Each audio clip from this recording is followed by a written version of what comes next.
In today's video, I will teach you how to generate architecture photography using AI. Let's get started.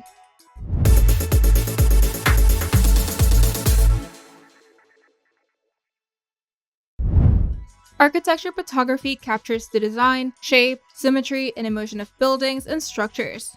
And with PhotoRoom's AI-powered tools, you can now generate realistic or stylized architecture images based on your imagination.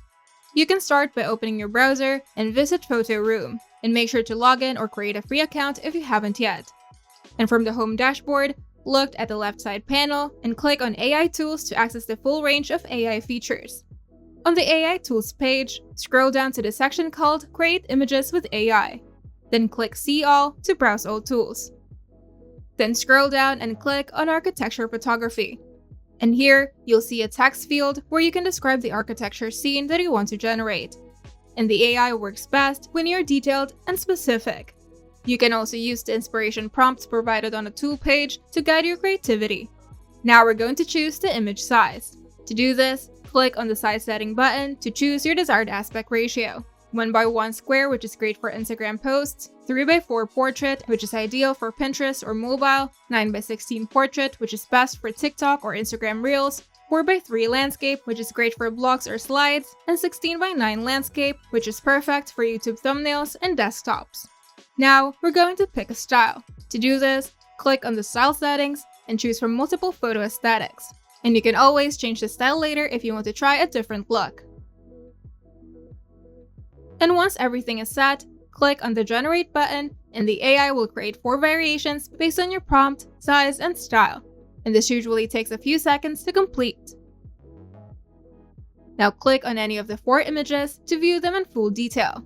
When viewing an image up close, you'll also have several helpful tools. Remove background, which isolates the architecture from the scene. Generate 4 more, which creates new variations of the selected image. Change something, where you can describe the changes that you want. Retouch to improve lighting, fix minor flaws or sharpen details, and resize to adjust the image dimensions. And if you like the image but want to improve it, click on Change Something, and a box will appear where you can type new instructions. And the AI will re-render the image based on your update while keeping the style consistent. Once you've selected the image you love, click Use this image, and you'll be taken to PhotoRoom's editing studio, where you can add overlays or logos, insert studio lights or design elements, or crop or format for different platforms. And when you're done, you can click the download button at the top right to save the final image. And you're done. If you find this video helpful, make sure to leave a like and subscribe. And if you want to see more tutorials, turn on the notification bell to get notified whenever we upload new videos.